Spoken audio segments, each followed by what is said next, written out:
they're back, or when they are back, I'm sure something will sneak into the conversation. And I'm not saying this. My bit here, smaller suggestion here, is not just until something happens. I don't want this to just be, oh, Ron plays the snoring clip every time I bring up Major League Baseball.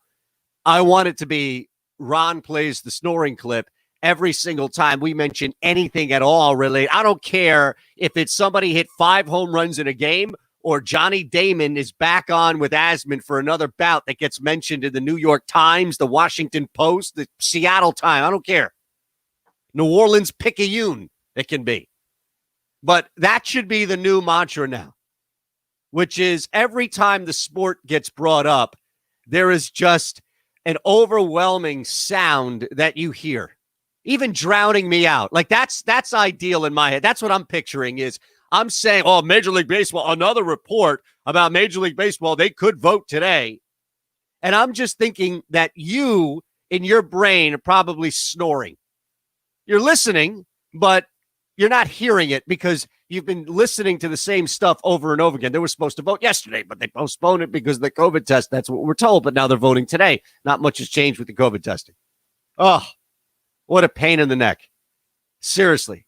It's giving me a pain right here and the right side of my lower neck. I need the chiropractor back.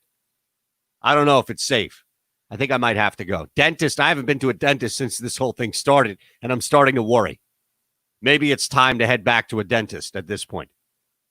NASCAR came out and didn't fool anybody. I think people chose to be, in a sense of naivety, fooled in their own right, thinking that banning the Confederate flag and making a statement supporting Bubba Wallace rightfully, all these things are good. Don't get me wrong.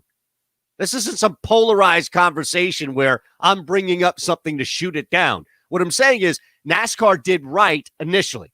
It just wasn't nearly enough. I talked about this the day after Bubba Wallace wore that T-shirt.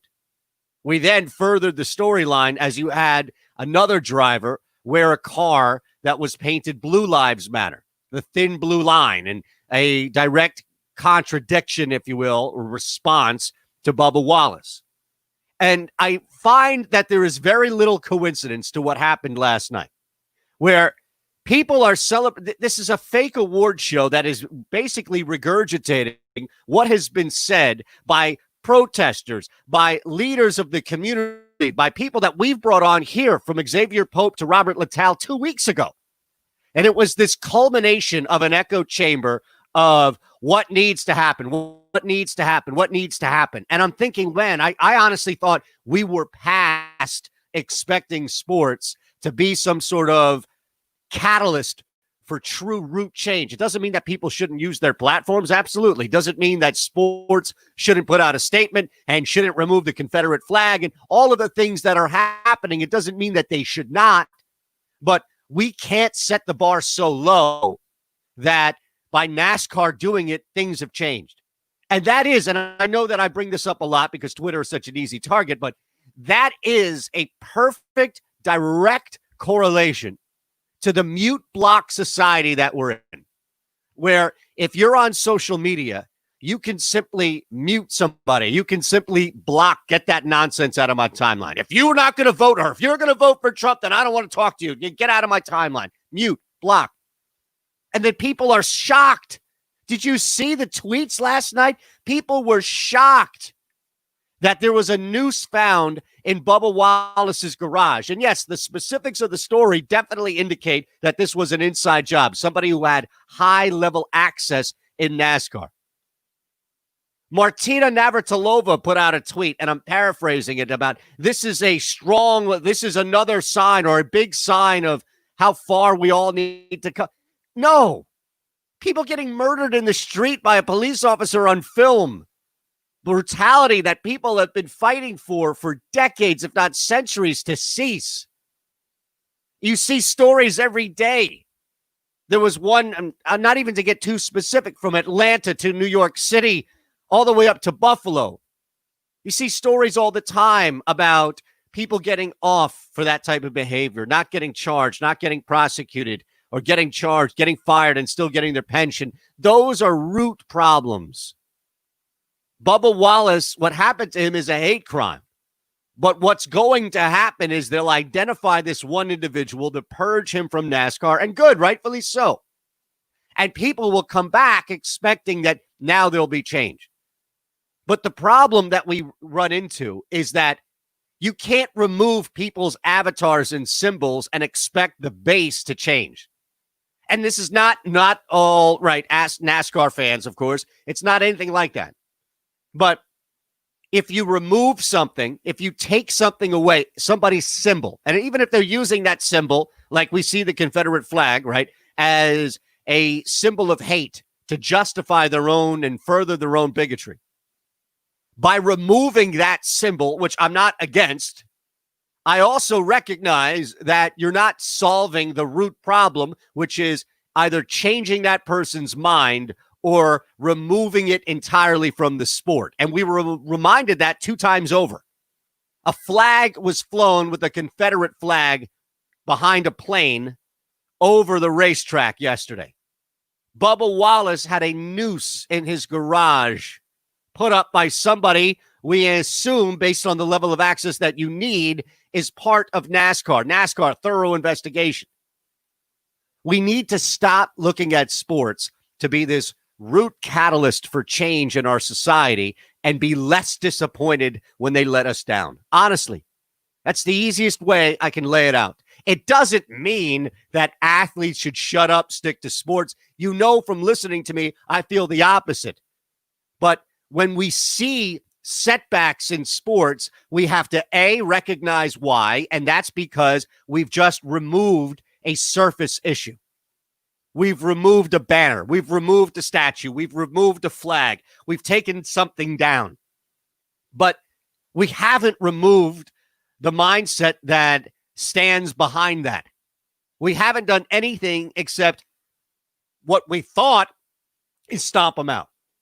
And it's the collective mute mentality. It's not the mob mentality. It's the collective mute mentality that we live in. And it's awful at times because people are shocked. Nobody should be shocked. You can be upset. You can be devastated. You can be hurt. You can feel legit emotions. But anybody who is shocked that a sport that has been resistant by its own nature, not everybody, but by its own nature, fueled by its own stereotypes, to take down the Confederate flag would somehow be okay with rapid, quick change. Again, doesn't mean that those changes don't need to be happening. Doesn't mean that those changes shouldn't be happening. What it means is that you can't expect there to be no backlash. You can't expect people to just be quiet. We saw that idiot driver who hadn't won a damn thing in his entire career say, that's it, I'm out. I'm leaving the sport because of the Confederate flag. And I guess people who just mute every single body on there, from bot to real person, who has a point that disagrees with anything they tweet, goes on, they mute. And this is the real life example of just muting and moving on. You can't be shocked. You have lost that right. I'm sorry.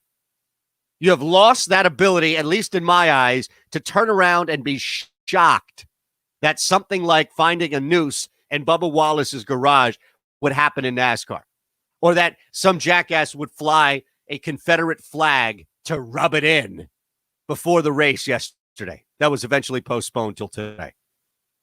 And if I'm NASCAR right now, I'm not racing today.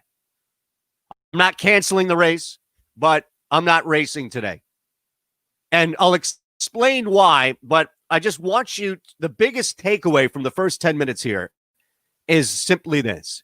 Sports are necessary as a platform. Sports are important to get conversations going, but leagues themselves, the NFL, the NBA, the MLS, the PGA Tour, what we saw last night with NASCAR, these are not the catalysts that at the forefront to push for root change in our society. Yeah, they have a ton of money, big business. But that root change, as we've seen in countless times and examples in the past, and even through now, is coming from people on the ground, is coming from protesters, is coming from people that are pushing for legislation with actual being on the ground. And NASCAR, to the PGA, to the NBA, is still looked at as sports and entertainment, as recreation first and foremost. So you're going to have resistance from people on social and in real life for any athlete speaking their mind, saying, no, I don't agree with this, and this is a cause I stand behind. And that is necessary. Don't get me wrong. That is necessary. That straddles more of the line of root and surface. But we build up these expectations for these leagues. Like the NFL bringing Colin Kaepernick back is going to have some trickle-down effect for justice. That as long as my favorite celebrity gets theirs, then I and my community will eventually get ours. And look, it's not just for one. It's for a ton of different people that look different around the country.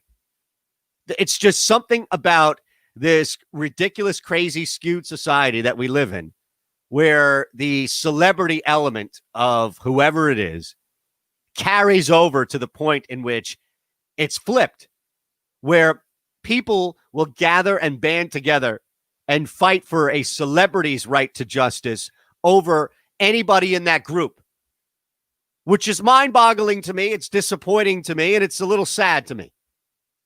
And I don't know how to fix that outside of just blasting it out in the air as much as I possibly can when these things come up. And it's not the first time, trust me. Mentioned that with the NFL the first time around with Kaepernick. That just bringing him back on a team and having a bunch of media personalities in a scrum for about 3 or 4 weeks and then it all dying down doesn't add any trickle-down element of justice. It sure as heck isn't helping the root. I mentioned NASCAR shouldn't race, and here's why. At Shandor Show, twitch.tv/Shandor Show, 800-224-2004. Take a day off. Punish anybody who thinks that this isn't a big deal.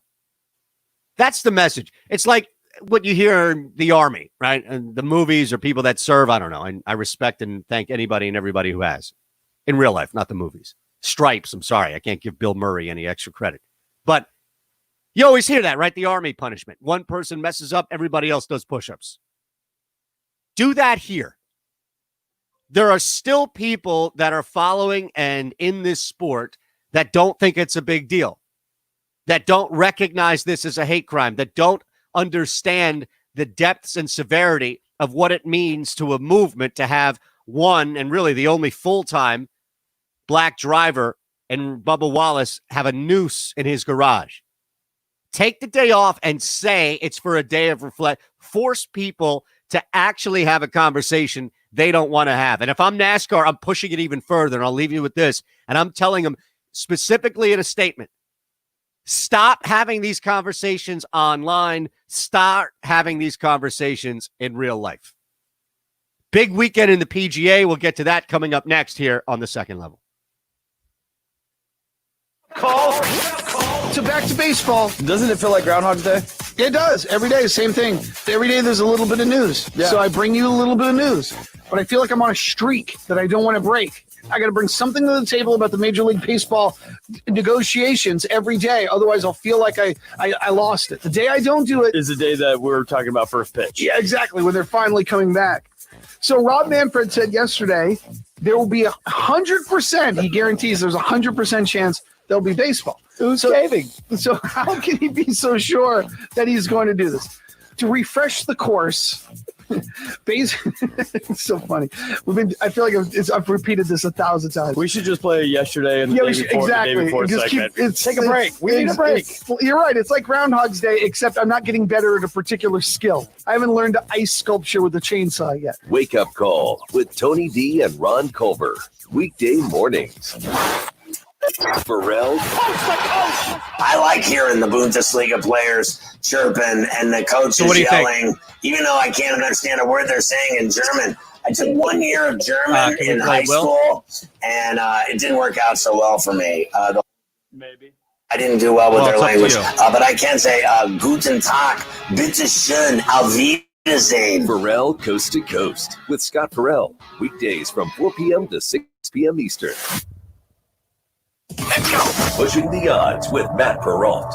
Tim Brando on Twitter to follow him, joining us on the Progressive Guest Line. People are saying without students on campus, you can't play college. Locked and loaded. Nice. Mouth and inserting foot. Mark Emmert has no jurisdiction really over college football, but there's a little thing called the 1984 Supreme Court lawsuit won by the Universities of Georgia and Oklahoma that forced the NCAA out of the financial realm of college football. It's like the guy in the California system making this sweeping statement about nothing but online classes later in the year, and he's making the decision with data in May. These guys that just want to see their names in print making bold decisions that they don't have to make, they illustrate what happens with misuse of power. And the real leaders are doing the right things behind the scenes, and then they'll make their splash when the time comes. And I'm telling you, I think that time will be sometime next month. Pushing the Odds with Matt Perrault. Weekday afternoons from 1 to 4 Eastern on SB Nation Radio. Game Time Decisions. I'm Gabriel Morency, inviting you to join me and the Raging Redhead, Cam Stewart, weekdays at 6 Eastern on SB Nation Radio, the loudest station in the nation. No games, no problem. We've got your back. Weekdays at 6. We throw it down. Best bets, props. If they're playing, we'll find a number on it. Bring it. Weekdays at 6. SB Nation Radio. Game Time Decisions. Game Time Decisions with Gabe Morency and Cam Stewart. Weekdays at 6 p.m. Eastern.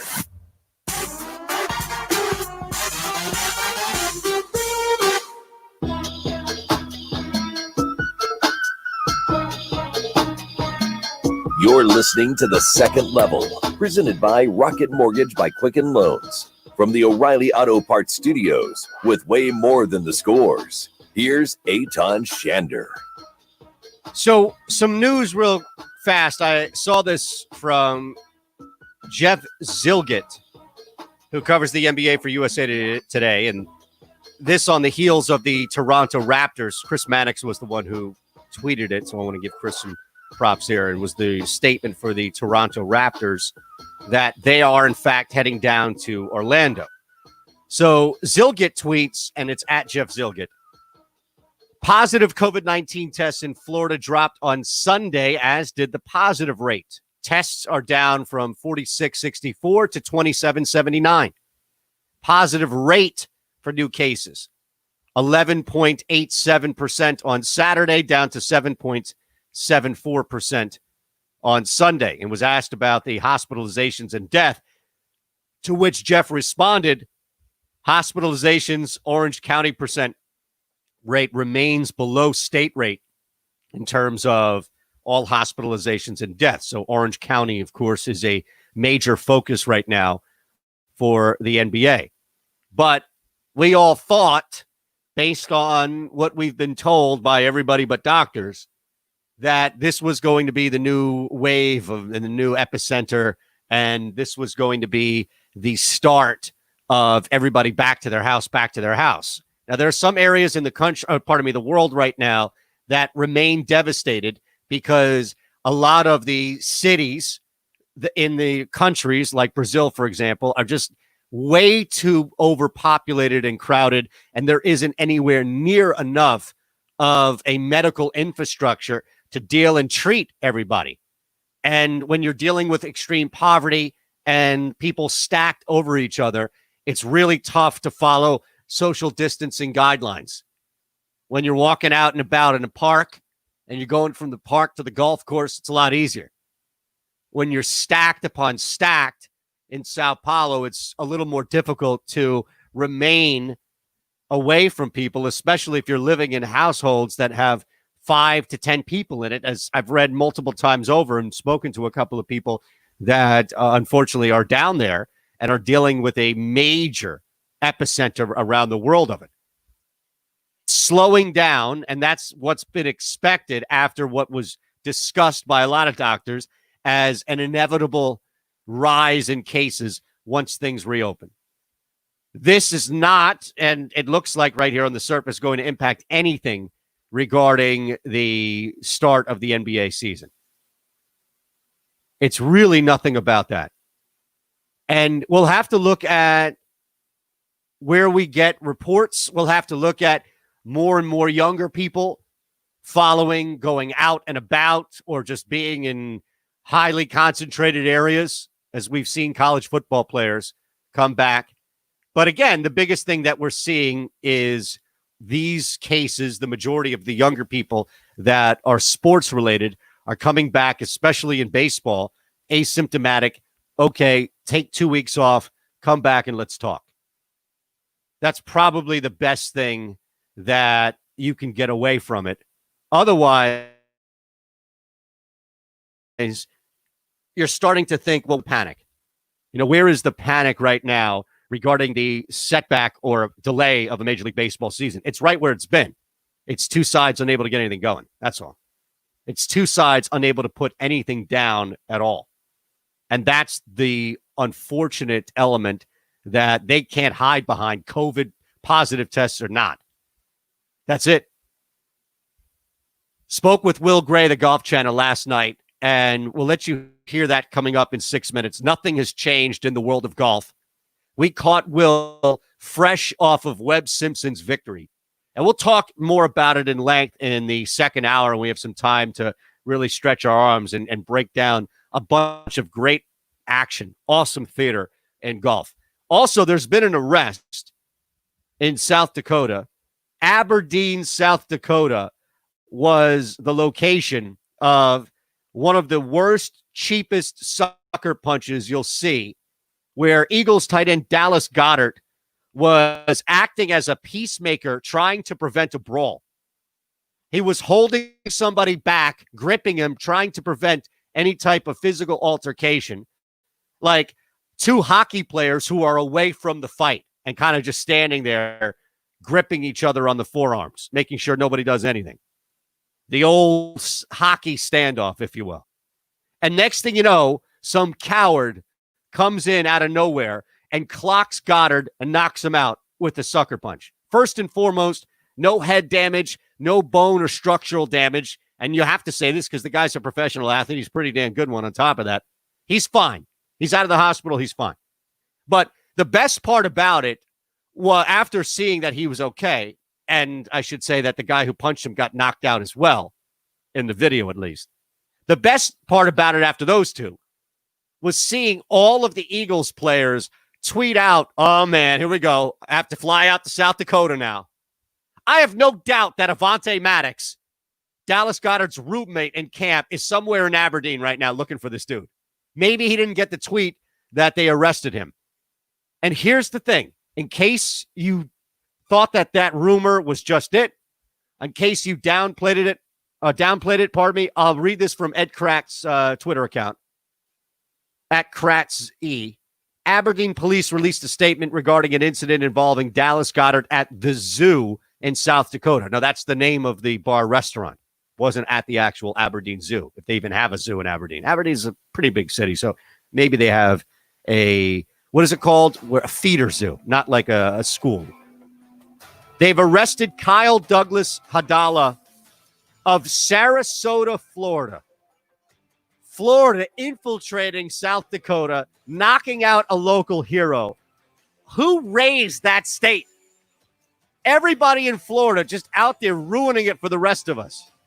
Stay home, Florida. Jay Farner here, CEO of Rocket Mortgage. Making the right...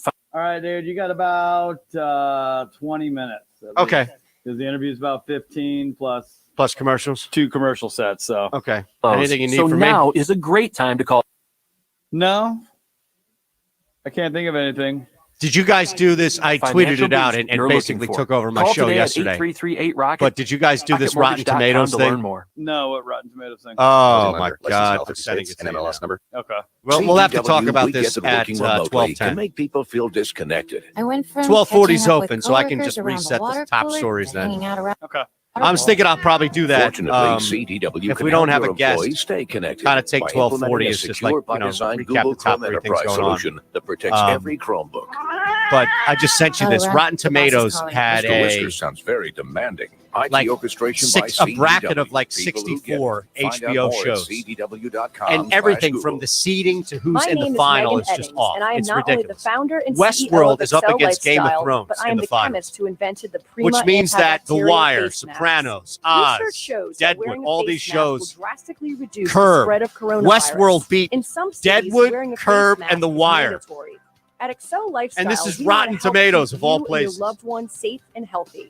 Our masks actually exceed the CDC's recommendations, as our masks are see it? washable, soft, double layer for added. Yeah, I'm looking at it now. Yeah, all right. So antibacterial. soak that up, and I'll be Hospitals back in a such as couple. Houston Methodist have purchased thousands of Excel Prima antibacterial masks to help their frontline healthcare professionals stay safe. To buy your mask, please go to excellifestyle.com. That's ACCELLIFESTYLE.com. Once we receive your order, we will ship your mask out immediately. Thank you and stay safe. Warning. If you're drowning in debt you can't afford, do not let the credit card companies trick you into thinking that you have to pay it all back, because you don't. What the credit card companies don't want you to know is that there's actually a way to get debt-free without paying off your entire debt or going bankrupt. If you have $10,000 or more in credit card debt, you now have the right to let us settle that debt for a fraction of what you owe. For free information, call Credit Associates now. 1-800-959-5759. We'll even show you how much money you could save. If you can't afford to pay off all your debt, do not let the credit card companies trick you into thinking that you have to. Call Credit Associates now for free information on how to get debt-free faster than you ever thought possible without debt consolidation or bankruptcy. We depend on your success and offer a guarantee, so there's no risk. For free information, call now. 1-800-959-5759. That's 1-800-959-5759. 1-800-959-5759.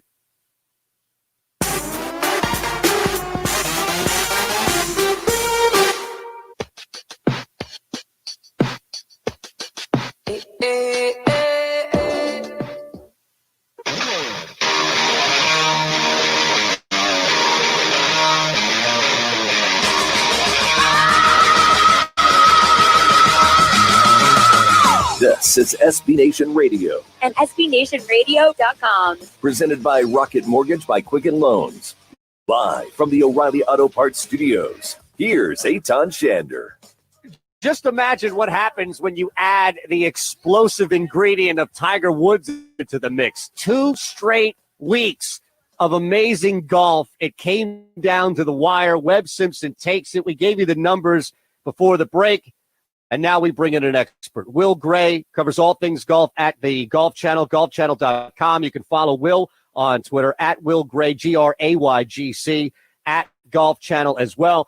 Will, Eitan Shander, appreciate your time, and my goodness, you talk about an amazing 4 days of golf following up another 4 days of golf we had last week.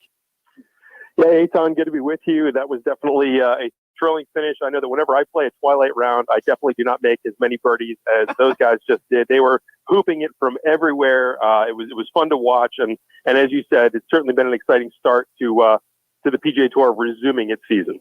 Well, the cart fees go down significantly when you hit the twilight rate, right? Absolutely. That's usually where the bargain kicks in. I just don't make 5 birdies out of 6 holes like Webb Simpson just did. Fair enough. Now, I saw he was plus 2,000. I think I saw that before coming into this. Is it truly a shock that when you look at how everything played out for 4 straight days, Webb Simpson is at the top of this leaderboard? I don't think it can be considered a shock when he's at the top of any leaderboard right now. He's one of the top 10 players in the world, and he's about to go up in that world ranking. He's been rock solid for the better part of a year. I mean, I know he missed the cut last week at Colonial, but that was his first missed cut in over a year, since last March. He won earlier this year in Phoenix. He lost the playoff in November. He has, I think, 6 or 7 now top 3 finishes since last June. He has been basically a resurgent guy. I mean, he won the 2012 U.S. Open, and he's one of those trademark cases of he really struggled when the anchoring ban went in with putting, and he has found a way to putt with this arm lock style, and clearly the results are there because he is playing perhaps the best golf of his career. So off of that question and how you responded with Webb, are we at a point, is 2 weeks enough to kind of determine any types of trends and who's doing something well, or do we still need some more time? Yeah, I think maybe you go one more week, and then you'll start to see some trends. Like Ricky Fowler missed the cut at both events. I'm not ready to say that Ricky's in a slump, but if he goes to Travelers and misses the cut, that's going to be concerning. But I think it really helps just the fact that as the tour gets back to resuming play, you've seen a lot of these top guys, they're playing all the events. Each of the top 5 in the world played last week, played this week. They're going to play next week. So you are starting to get some data points as you try and kind of evaluate who is able to knock off the rust, who might still have some things to work on, even after just a couple weeks of action. How about Daniel Berger? I know it was Webb Simpson's day by all means, and he deserves all the credit and accolades, but is there a surprise by you, Will, that a guy comes off a tough win last week, and granted, Morikawa did a lot for that, but still a tough win that he gutted out, and then to see him right back with a top 3 finish? Yeah, absolutely. I'm much more shocked to see Daniel Berger finishing third after last week than I am Webb Simpson finishing first. Just because, Berger's a good player, but he did kind of come out of nowhere last week, and we're so used to seeing guys, you win, and especially for him, it was such a breakthrough. It was his first win since he got hurt, his first victory in a couple of years. You wouldn't at all be surprised if he just, mails it in or has a couple of weeks where he's just kind of, savoring the victory, but that was not the case. He came out, played really well for 4 straight rounds.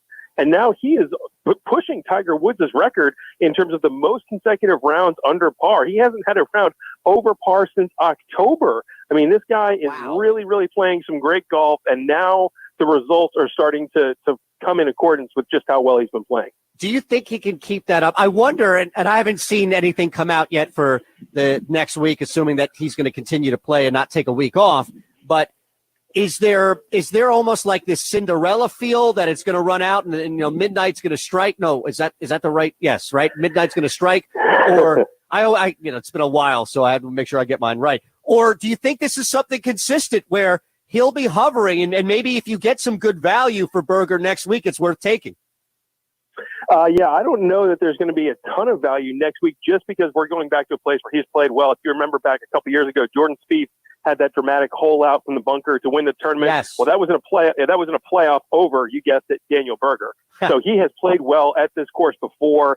He's got the kind of game that you feel like really would fit TPC River Highlands. So I think that the numbers might be starting to catch up to Berger, and especially going win T3 right out of the gates, he's going to get a lot of attention. Seems like we have a couple of big names that, hovering, and clearly you can look at the top with Webb winning it, but Sergio Garcia, just moderate, just all consistency for the last 3 days, 3 straight 65s. Is that something where you think it's just a matter of him getting going, or is there always going to be this fear of it could get rocky for Sergio?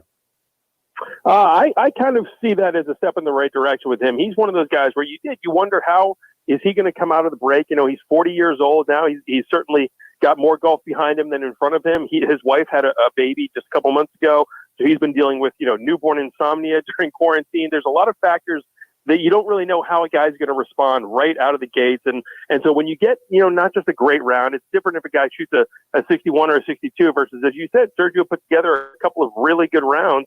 I think as you look to project down the road, maybe the next few weeks, now he's maybe a guy that I would keep my eye on. I might push him up a little higher on my list than maybe I would have coming into this week, where really he wasn't on my radar at all. Will Gray joining us at Will Gray GC on Twitter. 2 guys, 2 big names, and Justin Thomas right below Webb Simpson overall. Koepka, of course, we know that dangerous every time that he can get something going. If you look at either one of those and were to choose one, who do you think has the most momentum, both with top 10 finishes going into the next tournament? I'm going to lean with JT. I really like what I've been seeing out of him. I still have a few more questions long-term with Brooks Koepka, just because he still, I feel like he needs to get things in gear. He struggled coming off the knee injury in the fall. He really hadn't had that much momentum. This is his first, high finish since really the Tour Championship in August, whereas JT, this is probably the second or third time this season where he hasn't exactly been firing on all cylinders, and he still leaves with a top 10 finish. That's really the trademark of a guy who has the great all-around game to contend anywhere. And so you wait and you think maybe if he gets to a place where he does have things clicking, whether it's next week at Travelers or a couple weeks down the road, I think that I'm a little more bullish on Justin Thomas right now, whereas Brooks Koepka, I still want to see him back this up. I want to see a couple top 25s in a row before I'm ready to buy some Koepka stock. All right, how about on the flip side? Rory McIlroy and John Rahm not out of it by any means. They were able to put together double-digit rounds overall under par. But who would you be more concerned about moving forward? I guess I'm not exactly concerned about either one. Okay, I would lean that's a little fair. bit more toward. I would lean more towards Rahm, though. Just to answer your question, I mean, I think that Rory seems fine. I mean, he was playing really well last week at Colonial until Sunday, and now he comes to a course where he hadn't played since 2009. And he said after the round, basically, now I remember why I skipped this tournament. That this was just a course that really hems him in off the tee, that it doesn't fit his eye, and now he's going to go back to a course of Travelers where he has had some success. So I think he's going to be okay. But John Rahm, he's maybe one of those guys that maybe is negatively impacted by this hiatus, just because he was playing so well early in the year. Then he comes out, misses the cut at Colonial. He's coming over to Heritage. This is a course where he had never played. So this is a situation where he's only playing this because of how the schedule is playing out. So he's not yet up to the venues that he's used to playing, where he might have 3 or 4 successful visits in the past. So there are maybe a few more question marks, but long term, I'm not hitting the panic button yet with John Rahm. Awesome. And just kind of looking ahead, Will Gray, of course, joining us at Will Gray GC on Twitter. Is there anything that you think will change drastically as a result of Nick Watney testing positive and having to withdraw? Do you think that there will be anything more obvious, even if it's just the extra precautionary methods, or do you think that there is a legit concern now growing in the tour?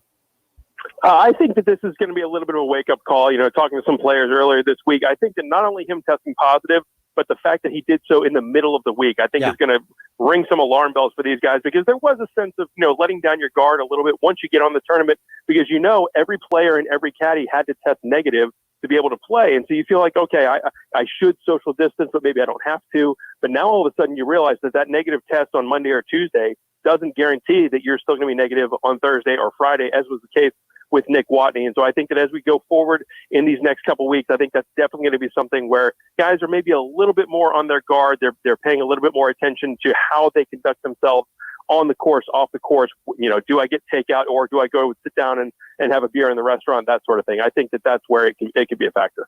Do we know anything? And I hate to invade privacy, and I'm just trying to figure out if they were able to determine anything specific, maybe even down to contact tracing, and he could have had it beforehand and came back with a false negative, or as you mentioned, some sort of activity or behavior that was going on post testing negative that first test. Yeah, I don't know that they have hammered down exactly where he got it from. I know that they have done some contact tracing of people he came in contact with, whether it's his caddy, guys he played with in the opening round. He flew over to Hilton Head with Sergio Garcia.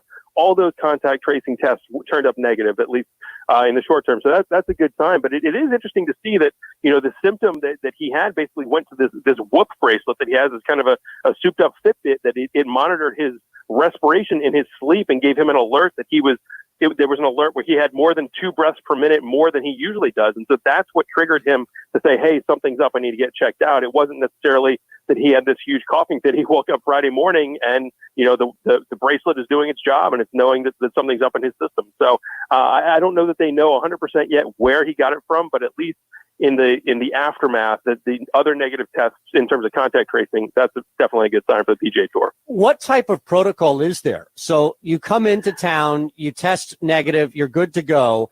What's expected of you? Are you mandated in a hotel? Are you allowed to go out and about? It's not an airtight bubble. That's the thing, is that, these guys are independent contractors, and the tour realizes that. And so they have some suggested guidelines, let's say, but there's no mandatory behavior. Certainly the first week back at Colonial, they said they set up 4 hotels where they said, we suggest you stay at one of these 4 hotels where we feel confident about the cleaning procedures and things like that. But there are still a lot of guys that are used to renting houses, sharing houses with one another, bringing in a chef as opposed to going out. So the behaviors are going to be widespread. So there's a lot of suggested protocols, which goes back to, keep your distance on the course, get takeout from, when you're going out to eat, don't sit at the bar, things like that. But at the end of the day, there's not a hall monitor watching 156 guys Tuesday through Sunday at a PGA Tour event, and everyone realizes that. And so The tour didn't purport this bubble to be airtight, but they kind of wanted to create it to at least limit some of the variables and keep things as low as they can, even though it's not going to be 100% eliminating the risk. In your opinion, will this impact or severely delay fans being out and about at events?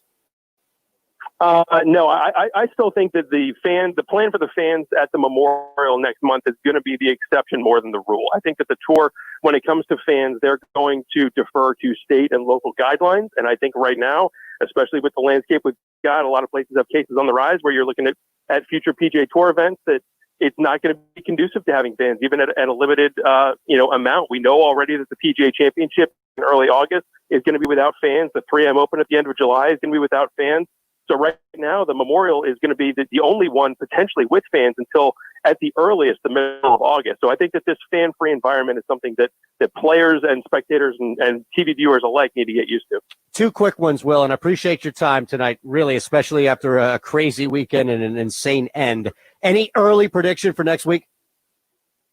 I mean, I think you're looking at another loaded field and another 20-plus underscore. I think that certainly you want to look at anyone at the top, and potentially this is a place where you could get another reason for Jordan Spieth, but I do think that you could get a bounce back from Rory McIlroy, and Webb Simpson is another guy that's playing, and I'm certainly not going to fade him given this performance. But it does seem like the PGA Tour through these first couple of events, they've made a concerted effort to set things up a little bit easier, get the birdies going, get the happy vibes, and allowing guys to kind of kick off the rust without super penalizing conditions. And I think that's going to continue next week in Connecticut. All right, last one for you, sir. 2 straight top 10 finishes, right, for Bryson. At some point, people are going to start picking up on drinking Ensure shakes. I mean, it's unbelievable. The guy, he's eating a 10,000 calorie diet, and, it's like and Michael Phelps. He's hitting 400 yard. Yeah, he's hitting 400-yard drives. But the thing is, as we saw this week, and each of these last 2 weeks, these are supposed to be the courses that neutralize that. Right. These are the courses that are supposed to take driver out of his hand. What happens when he gets to a place, he gets to Memphis and TPC Southwind at the end of July, where he can just let it rip and go 100%. So it's not only that it's going long, it's going straight. And I think that a lot of that is being noticed by his fellow competitors, and especially the guys that he played with this week, where it's like, listen, this guy is not, swinging for the fences and it's going 50 yards right or left. He's keeping it on a string, and that bodes well for Bryson going down the line for sure. Awesome stuff, Will. At Will Gray, GC, GRAYGC, at Golf Channel, golfchannel.com. Thank you, sir. Have a great night and be safe. All right, good talking to you, Tom. Wake up call. I'll tell you right now, the 16th floor destination tower that the elite NBA teams are going to be staying at is going to be a point of contention. Like when the Clippers meet the Grizzlies and they start talking about the accommodations, well, we have a 16th floor panoramic view bar that's very nice for us to hang out. And the Grand Floridian folks are going to be like, well, we have a train we're not allowed to go on. Wake Up Call with Tony D and Ron Culver. Weekday mornings. Into the night.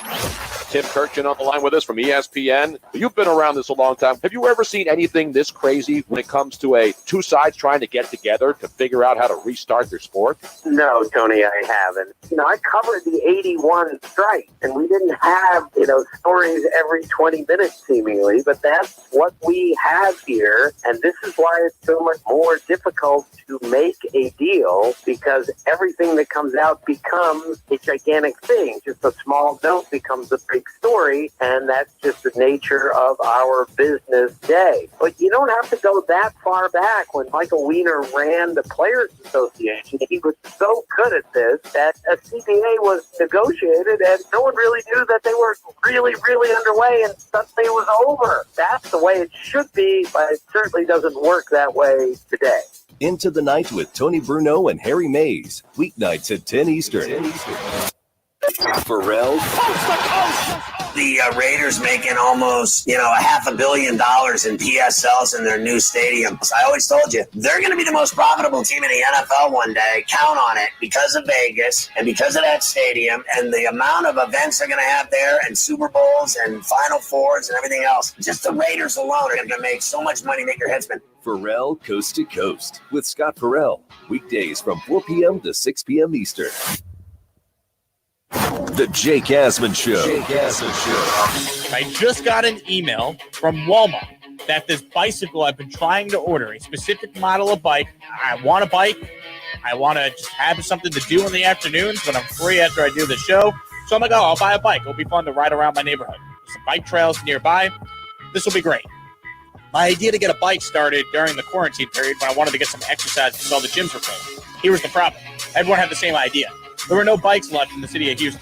I kid you not. I was told by someone at a local sporting goods store that there was a national bike shortage. That just changed 2 minutes ago. I received an email that the bikes are back in stock starting July 10th. I'm very excited. I'll be the Lance Armstrong of sports radio, but without the steroid stuff. And hopefully without the testicular cancer as well. The Jake Asman Show. Weekday mornings from 9 to 11 Eastern.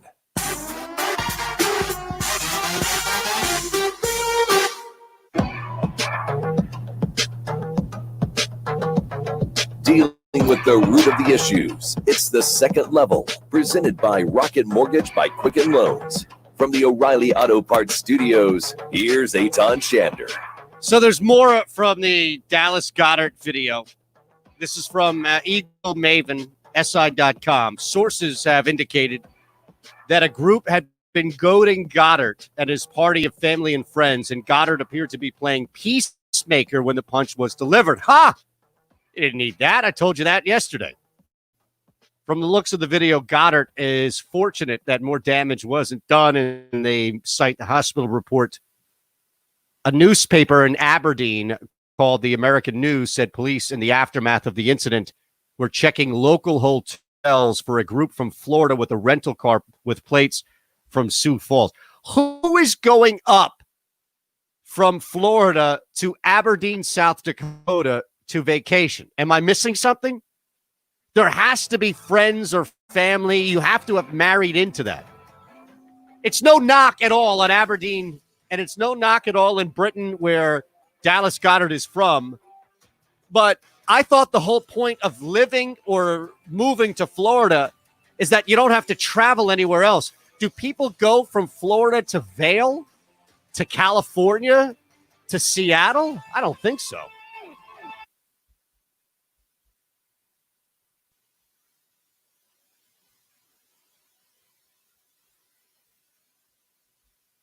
If business, pleasure, or sports fandom takes you to Houston, Dallas, Austin, Fort Worth, or San Antonio, check out CultureMap.com to get the scoop on the local favorites. From the best restaurants, bars, pubs, and clubs to the biggest sights and sounds each city has to offer, CultureMap has it all. Just head over to CultureMap.com. The expert team personally reviews and visits each spot to make sure you get the best experience. And if you're coming back, sign up for free CultureMap updates at CultureMap.com.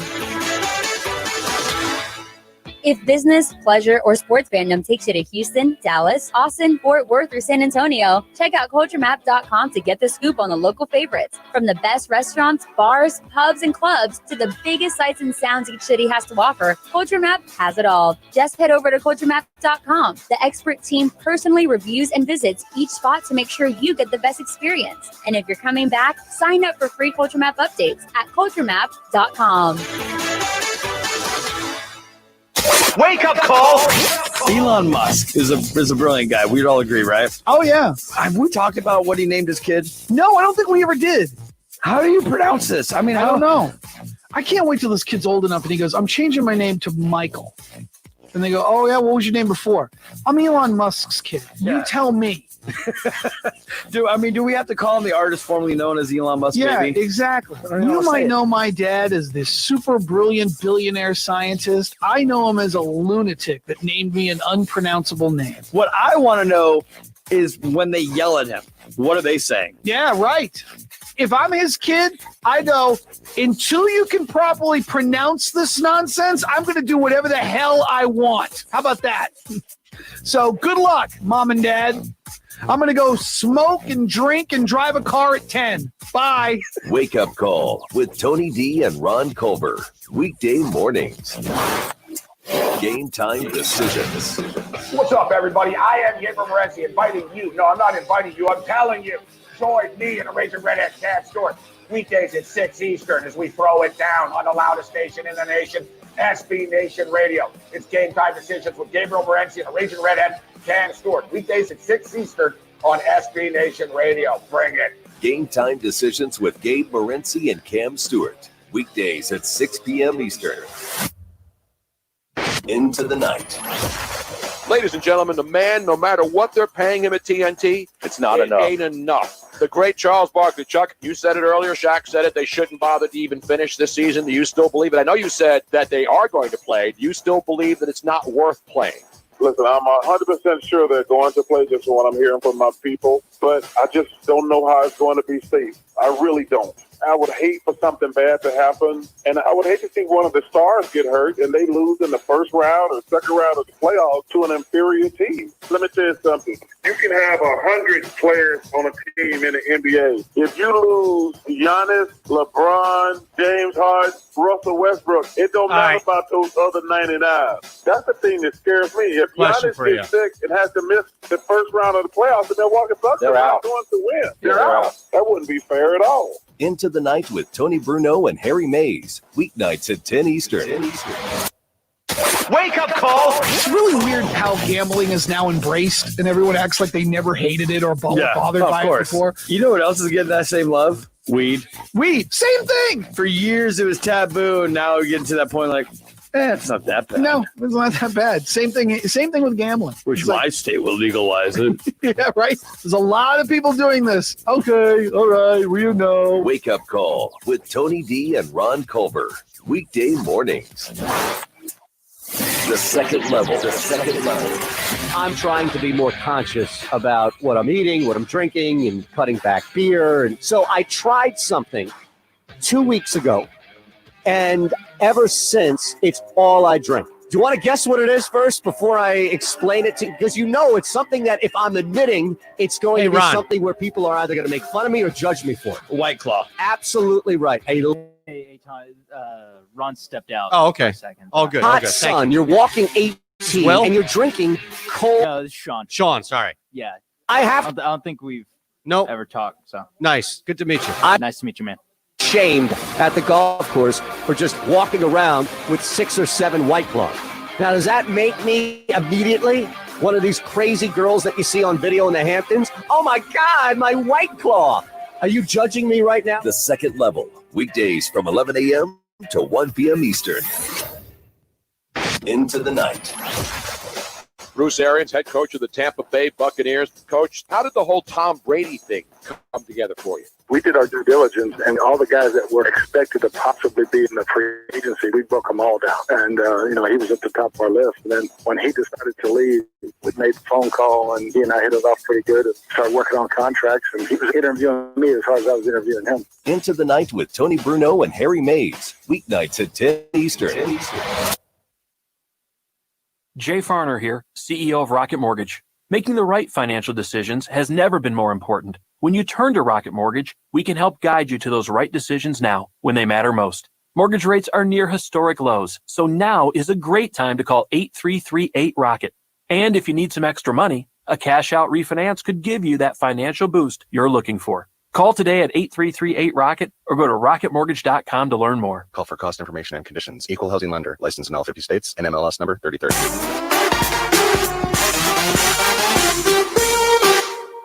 Set your system's volume control for slightly above the normal listening level. Let's go. Second level thinking is defined as looking beyond the easy, obvious conclusions. You got to do some smart thinking. Welcome to the second level. A Gal Media property in partnership with Jacob Media, where we go beyond the box score. Presented by Rocket Mortgage by Quicken Loans. Rocket Mortgage is with you every step of the way. From the O'Reilly Auto Parts Studios, here's your host, Eitan Shander. There's a new contest up at Overlay for this week. Overlay DFS is the app, and you can beat the brakes off of me. A lot of people wound up doing that. Just missed the payoff. Went 6-4-2 with the picks here on the show, but the payoff was 8-4-2. No, 8-3-1. I apologize. So kind of hovering around there. Justin Thomas with that amazing final round knocked off Rory, so lost that one. Got Bryson over Rahm, tied Xander and Morikawa. That's kind of disappointing, as bad as it was for Morikawa. Xander just did not show up. Justin Rose, Webb Simpson, Jordan Spieth, Brooks Koepka, Matt Kuchar. all winners over their respective matchups. That's where the meat of the 6 wins came from. Ricky Fowler has missed 2 straight cuts. I don't know what the heck's happening. As you heard Will Gray in hour 1, he's not ready to push the panic button by any means with Fowler, but you miss one more cut, 3 straight in a row, and now there's definitely room for a conversation. And how about this? Of course, my luck. Answer and Hatton were the 2 picks for a 3-point tiebreaker, and those 2 tie. You think, man, one of these guys is going to have themselves a day. It's just determining which one, and they come out and they tie. And then, of course, the last 2, including Oosthuizen, just did not work out. But a new matchup for this week is up there, a new tournament. And the best part about it is you can win double your money simply by beating me. So there are huge payouts. The top prize, if you're undefeated, is $1,700. Top 10% are going to win $180. But think about that. All you need to do is beat me. The playoff, or the payoff, technically, it was a playoff, but the payoff cutoff was 2 full wins ahead of my score. 6-4-2. I'm basically gifting you money at that point. If you can't get at least 7 of 12 right when it comes to these golfers, then maybe you are as bad as me. At CDW, we get that working remotely. Yo, what up? Yo. I went from catching up with coworkers around I the sent you water that course CBS clip, right? I don't know if you can play that. You can help your employees stay connected. I was trying to find like secure a by design snoring Google Chrome clip or Enterprise something solution that protects every Chromebook. got around that we the could boss's play line. underneath Mr. it, Whiskers you know? sounds very demanding. IT orchestration by CDW. People who get it. Find out more at cdw.com/Google. It takes conviction to see beyond the turmoil in today's markets. That's PGIM, the investment management business of Prudential. With a legacy of risk management discipline and investment experience through 30 market cycles, PGIM is prepared for today's challenges. PGIM brings long-term perspective and deep expertise across public and private markets globally. Outlast today's uncertainty with PGIM. Find out more at pgim.com. Is YouTube bad to pull stuff? Hi, this is Jay Farner. No, why? I wonder if we could, decisions like, has never been more important. morph We can at help for guide you to those 1240. right decisions now If we could when morph, they matter most. Mortgage rates are near historic lows. I could do So it, I when you guess, on call my. If I have the 833-8 MP3, I Rocket could do or it. visit us at rocketmortgage.com to start your refinance. If we you'll could be well on add your like way to a saving snoring money every track month. underneath The rate that today on CBS our Sports 30-year report. fixed rate mortgage is 3.375%. I'm trying to APR find one that's like 3.59%. Right now could be a great I don't know, like time a for you good to 90 Just send me seconds. the snoring track. I don't need to add it underneath. You can just I can just play both at the same time. perfect. Okay. And I can make one louder than the other, so that way the snoring isn't overpowering. with little or no out-of-pocket costs. Okay. At Rocket Mortgage, we're committed to every client, every time, no exceptions, no excuses, giving you the best mortgage experience. Call us today at 833-8-ROCKET or go to rocketmortgage.com to learn more. Rates subject to change. Pay 1.875% fee to receive this discounted rate. Call for cost information and conditions. Equal housing lender. Licensed in all 50 states. NMLS number 3030. You're going on a trip, but where are you going to stay? How much will it cost? Well, it'll cost less by booking on besthotelrates.com. BestHotelRates.com works with all the top hotels in the country while delivering you great hotel and room choices for the best prices. Why wait? Go to besthotelrates.com, enter your email address, and start shopping for your next hotel room. BestHotelRates.com. It's in the name. BestHotelRates.com. My name is Megan Eddings, founder and CEO of Excel Lifestyle. Research shows that wearing a face mask drastically reduces the spread of the coronavirus. Excel Lifestyle's Prima antibacterial face masks are soft, washable, and double layer for added protection. To purchase you and your loved one's face mask, please go to excellifestyle.com. That's ACCEL lifestyle.com. Once we receive your order, we will ship your masks out immediately. Thank you and stay safe.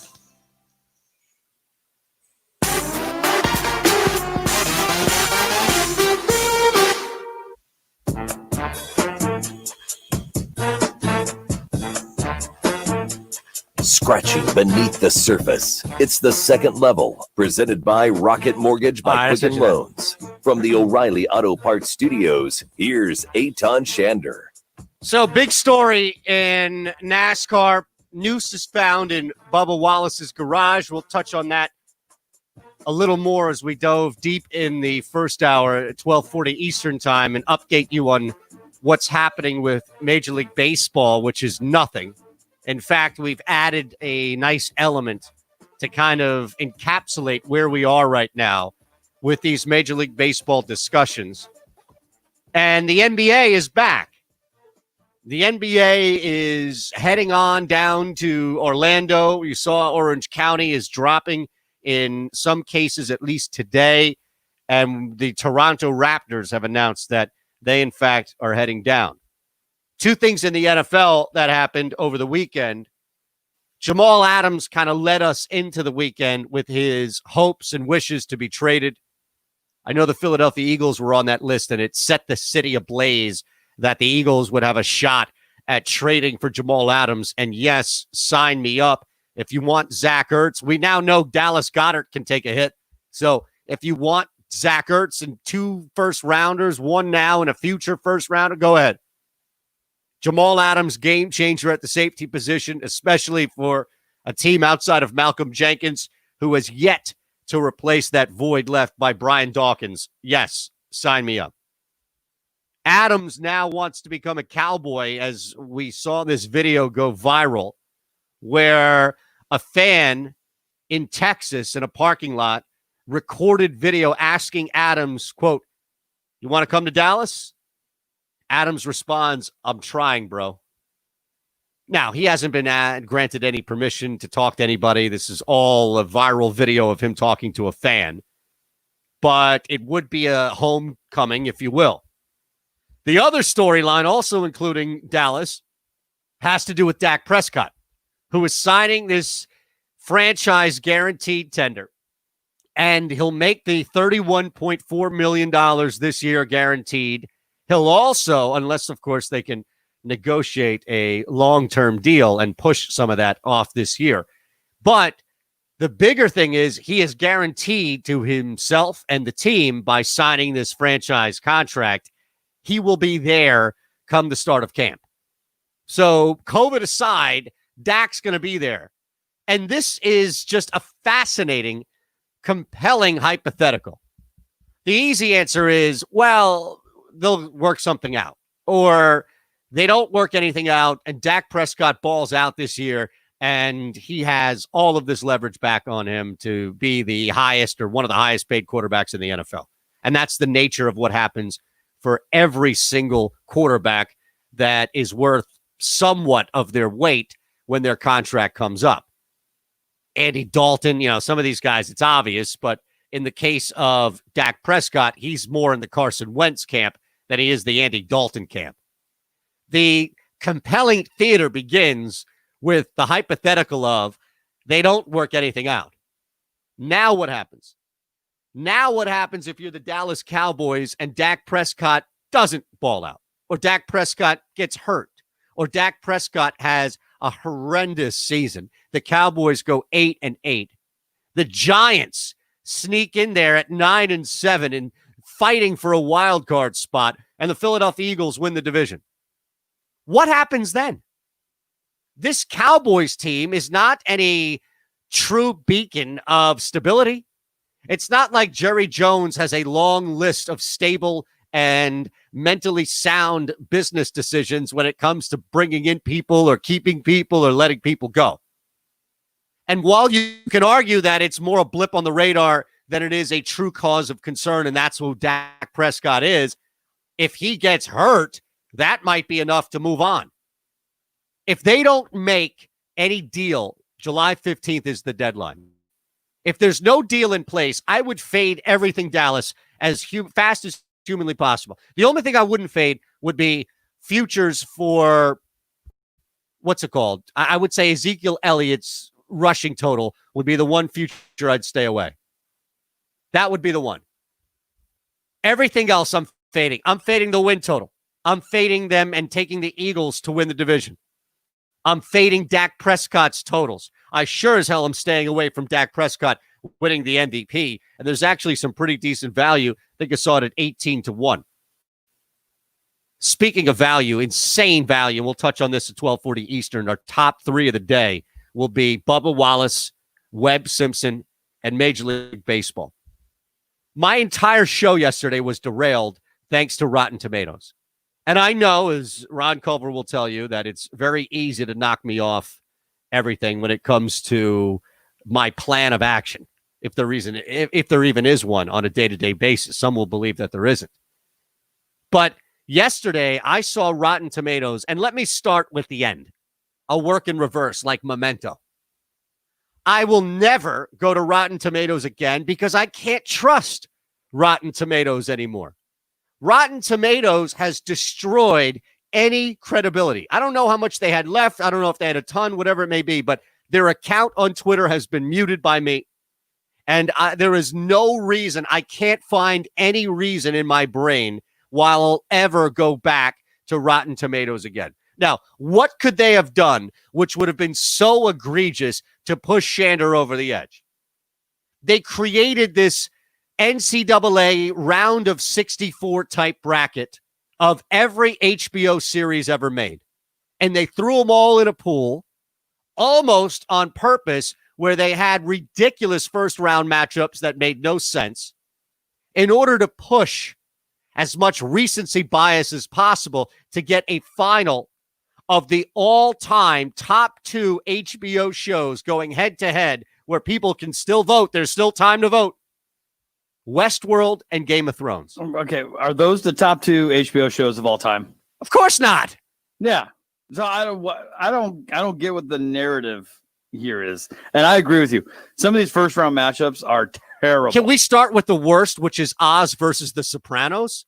Yeah. How is that even people? And I'm not a big fan of Oz, but I recognize that Oz. That's a Sweet 16. Yes. And at the very least, it's a Mount Rushmore of all time show. Like, I could see an argument for people saying The Sopranos, The Wire, if you want to add Curb, something like that, and then throwing. And again, I can see the argument for Oz. The first round matchup that I hated the most was Sex and the City against Entourage. Yeah, ridiculous. Ridiculous. Okay, that's another. I mean, so you're eliminating one of your iconic shows immediately. Ali G went up against Mr. Show. Exactly. You're taking out either Sex and the City or Entourage in the first round. Meanwhile, you have Westworld that beat Deadwood. Now look at the run this is how invalid this whole thing is, Ron. Westworld in the first round beat Deadwood. Westworld in 2 rounds after that beat Curb. Westworld in the round after that beat The Wire. Yeah, who's voting? I don't know, but somebody there at Rotten Tomatoes needed to vet this, don't you think? Did you mention Westworld beat Veep? No, because that's just below beating those other 3. So yes, yeah. In order of outrage, I would say The Wire, then Curb, then Deadwood, then Veep. Yeah. But either way, Westworld is not better than any of those 4 shows. I mean, I get what they were trying to do with matching. They were trying to match up like shows for the first round. I mean, that's the only way that explains Young Pope and New Pope going up against each other. I'd rather hear from our pal Xavier Pope. Tracy Ullman versus Black Lady Sketch, because they're 2 sketch comedy shows. But that's the thing is they tried to have their cake and eat it too. I'm glad you brought that example up, because you can't throw 20 different genres of shows in one crock pot and sit over it and meddle with who starts out where. Like, you can't place the ingredients around the inside of the crock pot, close it, and expect it to kind of maintain. So that was the problem that they ran into with Curb versus Westworld. I said this yesterday. The only one that makes sense to me so far is the top half. It's the Wire half of their bracket to where they get to the Elite 8 with The Wire and Band of Brothers. Yeah, right. I don't hate that. No, I don't hate that, because I also don't mind the. I guess that's the Sweet 16. The Wire beating out Eastbound and Down. Okay. Well, yes. That goes without saying. But that's a great Sweet 16. Yeah, I mean, again, though, Eastbound is. Look at where Eastbound is starting off. Vice principals. But then they beat girls. Right. I mean, they should have been in another area, but I don't hate that part. That's the only part they got right. Chernobyl knocked off The Sopranos. Okay, is Chernobyl good? Here's the thing. It's not The Sopranos good. That's Right. my response Okay, to yeah, you. Thank you. All right. It can be a great show, but it's not The Sopranos good. I mean, if we look at it this way, True Detective lasted longer than The Sopranos. Yes. And True True Detective only had one good season. One season. That's it. It had season 2 ruined the entire series, and then season 3 was good enough to kind of bring it back to normal. That was it. Kind of. Well, yeah, that's what I'm saying. Like to bring it, not to bring it back to season 1, because think of it like this: you start at 0, right? Season 1 moved it to 100. Season 2 brought it down to negative 100, and season 3 brought it back to like 0. And what's The Deuce? I don't even remember The Deuce. The Deuce was that show about because that was Boardwalk Empire's first round matchup. Like, Right. Who's The Deuce? The Deuce was that in like the 70s, the music scene. I never watched it. No. I don't care. But here's the thing: Boardwalk Empire is not a great. Boardwalk Empire had No. 2 seasons. But it lost. It lost to The Watchmen.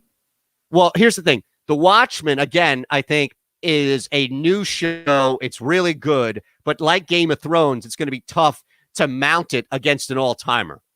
And that's where it's not about recency bias. It's just about quality of programming. Like Game of Thrones, and again, I maintain this.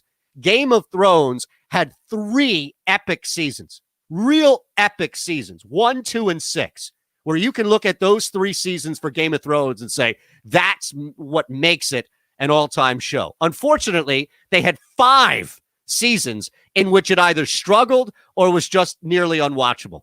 And I say this as somebody who was watching from day one, no binging, nothing like that. All right. So based on this, what would have been your final 4? The Wire, The Sopranos, Curb Your Enthusiasm, and Game of Thrones. Yes, but here's the thing. I wouldn't have seeded it that way. I feel like a lot of the problems came from the seeding in their own right. So I would have reseeded everything. But to answer your question, like what are the final 4? Let's just look at 1 seeds and hope that chalk pays out. We'll get to fake news in a couple of minutes. But think of this, Ron. Let's just look at 1 seeds. Let's start there. What are the 4 1 seeds for the best HBO series of all time, knowing that we're incorporating genres? The Wire, The Sopranos, and Game of Curb? Thrones. No, I disagree. I see. Game of Thrones. If you go for that, the sci-fi fantasy genre. Wait, okay, but how much of that is just lacking in HBO? Like, what else is going up against that in HBO?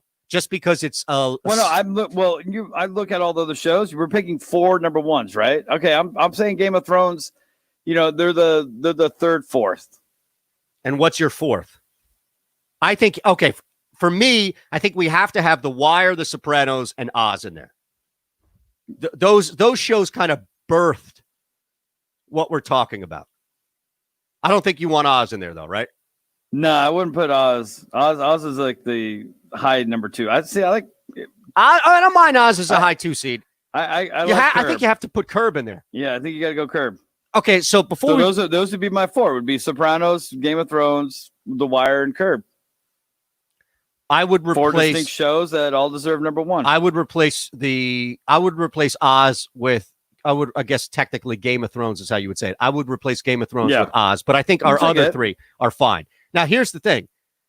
The fact that Westworld destroyed its show with 1 final or 1/3 season and knocked off Curb, which I would argue, and I'm sure you're probably more in line with this than not, Curb is the best comedy you'll find on any premium channel.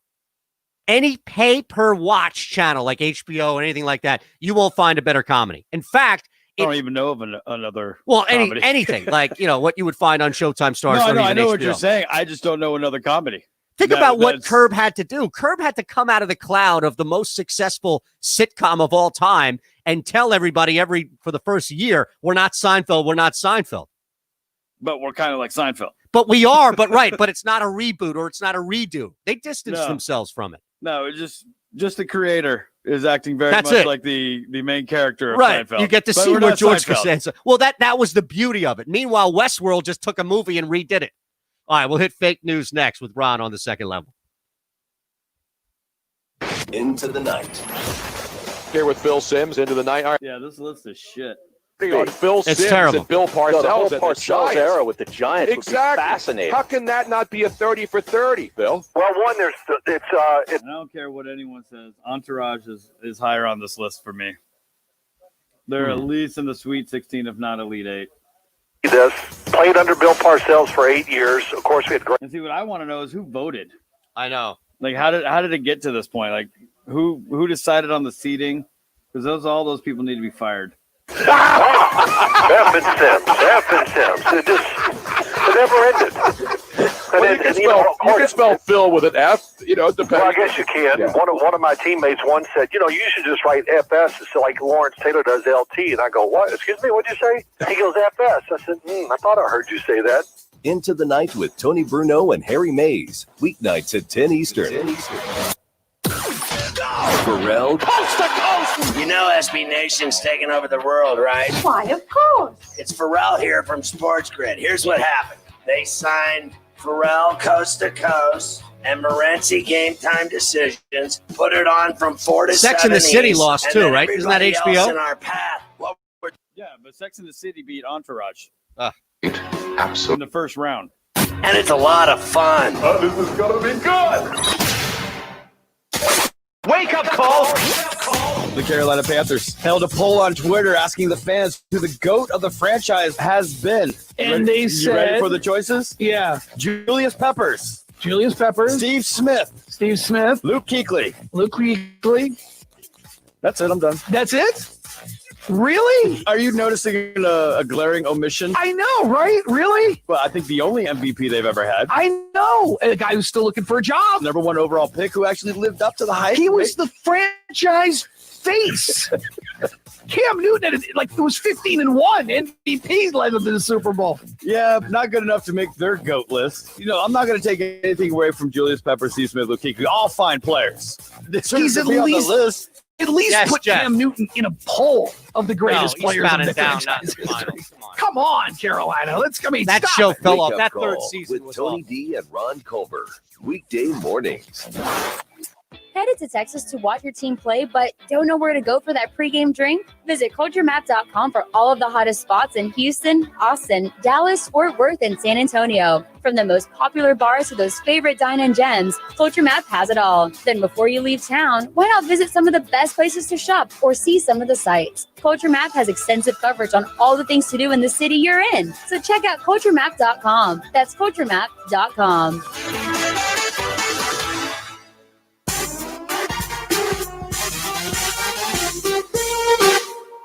So, can I ask you a question? Fake news with Ron. With all the fake news out there, Don't believe those lies. it's on Shander to give it to you straight. 3 stories, but only one is fake. True. I know it's a weird thought, but it's true. Can Shander spot the fraud? Here's Ron Culver. Hey, Ton, I already feel like you gave us the fake news. Seriously, man, That HBO thing, that's a joke. that really bothers me. What I'm liking is I'm going through the comments on here. Oh, isn't it great? And some of these I agree with. Somebody put down Wire versus Sopranos, the only acceptable finale here. Of course, that's right. I know agree. CBS sports writer Will Brinson said this bracket is a 1 seed in the brackets of worst brackets. It's not a bad take. Yeah, that's he's not wrong either. So I don't know what to make. I mean, The Wire making it to the Final Four, I agree with that. Game of Thrones, I agree with those making. I don't know. I haven't seen Chernobyl. Maybe this is no. Maybe I need to start watching Chernobyl. But there's no way. But that's the problem. I don't want any level of validation of this bracket. Oh, I saw Chernobyl. It's not bad.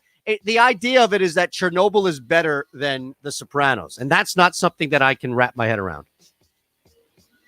Yeah, no, it's definitely not better than the right. Yeah, I would have said The Wire versus Sopranos is because both shows. They're perfect. Right. Okay. I don't know. Not everyone agrees with the ending to Sopranos, but tough cookies. It's a good show. All right, so story number 1. Yes. All right, here we go. Story number 1. Filmmakers made a movie for $0 on Zoom. bought out every seat in the theater and became the #1 movie in America. What was the movie? What was the movie called? I don't know. If Wait, it had a who title. did it though? I'm Unsubscribe. It was a short horror film called Unsubscribe. Okay. And they shot it in less than a week on Zoom. So they made this movie for $0. Then we're showing it in the theater, bought out every seat in that theater, and it became the #1 movie in America. For how long? For that week. Oh, for that entire week. It was the #1 movie in America, so they could lay claim to it being the #1 movie in America. This is like UCF claiming that they won the national championship after an undefeated season, right? Probably something similar to that. Or like the old ball coach when the AAF was canceled, saying, well, we're #1 in the standings, so we won. Yep. Okay. Jeez. Now, of course, of all things, it's some budget horror movie that cost $0 to make. $0 to make because they shot it all on Zoom. You know, it's not a bad idea as far as the guerrilla marketing campaign. I do like it. If it is real, then that's a hell of a story. Especially because what else is coming out right now, right? And Are new movies out? No, they're still not releasing. They keep teasing movies to theater, but they keep going straight to if any new movie come out, goes straight to on demand. Got it. Okay. Or streaming at home. It's not a terrible story by any means. Story number 2: a drunk monkey has been given the death penalty in an India court for repeatedly biting people, which ended up killing a man. Really? Is this related to any of the other attacks that we've seen in India? There's India's having issues with monkeys. That's all I know. Yeah, seriously. Like, is there going to be new legislation that comes as a result of this?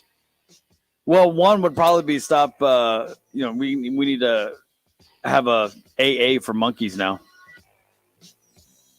Wow. Because this monkey just keeps getting drunk, and he learned that behavior from his previous owner. Got it. Okay, so this is a learned behavior. Yeah. I don't think monkeys inherently just go out and seek out alcohol. Although if you're born that way, isn't that how I would think so? Yeah, you become an addict when if you're it's born that way? passed down, right? Through DNA. Now we're talking about learned behavior versus DNA, right? Yeah, but this is a learned behavior. Okay. Is it learned or learned? Sure, learned. I thought, learned. Let's go learned because we're turned up. That's fine. All right, what's 3? Story number 3: Eskimo Pie is going to drop its derogatory name over racial insensitivity. Oh, yeah, that's definitely believable. Everything else is going that way, right or wrong, and a lot of things you would think were about time. Has there been a major outcry for the Eskimo Pie to change its name? By the Eskimos? Well, I don't know. And everybody has a right to say that their community is misrepresented by a product. No, I agree. But, I mean, my question is, do Eskimos even know about Eskimo pies? Meaning it's too cold normally in a climate to eat ice cream? I mean, are they able to buy Eskimo pies up in the northern parts of Alaska and Canada? Well, I'm sure they're able to, but are they labeled Eskimo pies like the ones they get? Because if you get the generic store brand, it's just like chocolate covered ice cream bar. Right, but is it labeled Eskimo Pie versus that's the company something name. else? Or that's the product. That's a specific brand. All right, so here's my question then. Are you inclined? You don't live in a cold climate. I do. Do you think that people order ice cream in the winter? Like, are people eating a lot of cold, like frozen type food? Well, you guys in the would, winter? right? I don't mean, know. It gets cold here in Houston, but we'll have ice cream. Do you eat hot? Do you eat a bowl of hot soup when it's 110 degrees outside? No, not at all. So wouldn't that be the opposite apply when it was really cold? I guess, but cold food just tastes better or goes down. But cold dessert goes down better than hot dessert. I'm torn between 1 and 2. 2, I feel like we've had a lot of monkey talk when it comes to India. Maybe you're trying to trip me up. I'm going to say 1. You tell me when we get back. I'm going to say 1.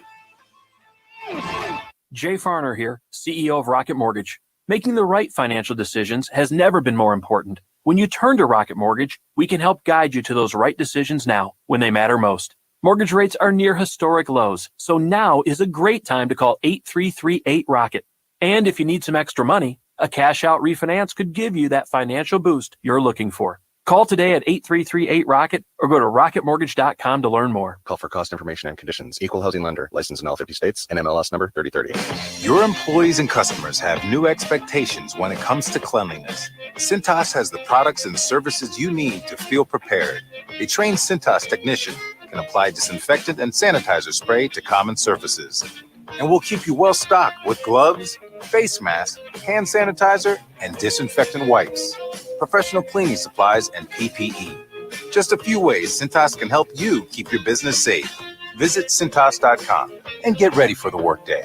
We're all in uncharted territory, looking for ways to support our communities. At Dell Technologies, we're making sure small businesses have the right tech solutions. Dell Technologies advisors are here for you, from helping small businesses stay connected and productive while working remotely with Windows 10 and Microsoft Teams, to rapidly deploying remote work solutions that limit upfront costs with Dell Financial Services. We're standing by you every step of the way. Call 877-ASK-DELL. That's 877-ASK-DELL. My name is Megan Eddings, and I am not only the founder and CEO of Excel Lifestyle, but I am the chemist who invented the Prima antibacterial face masks. Research shows that wearing a face mask will drastically reduce the spread of coronavirus. In some cities, wearing a face mask is mandatory. At Excel Lifestyle, we want to help keep you and your loved ones safe and healthy. Our masks actually exceed the CDC's recommendations, as our masks are washable, soft, double layer for added protection, and even antibacterial. Hospitals such as Houston Methodist have purchased thousands of Excel Prima antibacterial masks to help their frontline healthcare professionals stay safe. To buy your mask, please go to excellifestyle.com. That's ACCELLIFESTYLE.com. Once we receive your order, we will ship your mask out immediately. Thank you and stay safe. You're going on a trip, but where are you going to stay? How much will it cost? Well, it'll cost less by booking on besthotelrates.com. BestHotelRates.com works with all the top hotels in the country while delivering you great hotel and room choices for the best prices. Why wait? Go to BestHotelRates.com, enter your email address, and start shopping for your next hotel room. BestHotelRates.com, it's in the name. BestHotelRates.com.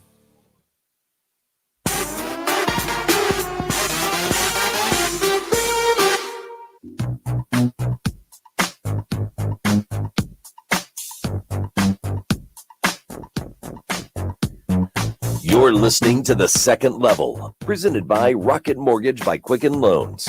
From the O'Reilly Auto Parts Studios, with way more than the scores, here's Eitan Shander. All right, let's do this. Normally we wait for John McMullen, but I know we went a little. Well, I tell you, the whole Rotten Tomatoes thing really upset me. It wasn't fake news, didn't go long. Rotten Tomatoes, and that's my fault. No, it's the Rotten Tomatoes' fault. That's yours. Seriously, why would anybody go back to that website? They ruined a lot of their credibility, even if it's people that just flooded the voting ballot. It's on them to vet it. They flooded the voting ballot and skewed it so Westworld can skyrocket through there, or some of these other shows that you look at, like, why are you even in the Elite Eight? You're not even one of the 8 best shows HBO's ever put out. It's amazing that this has happened. It truly is shocking that a website that prides itself on reviews from both the community and experts, but prides itself so much that those movie companies, brag about their Rotten Tomato score. Yes. What was that movie? Oh God, what was the name of that? Get Out?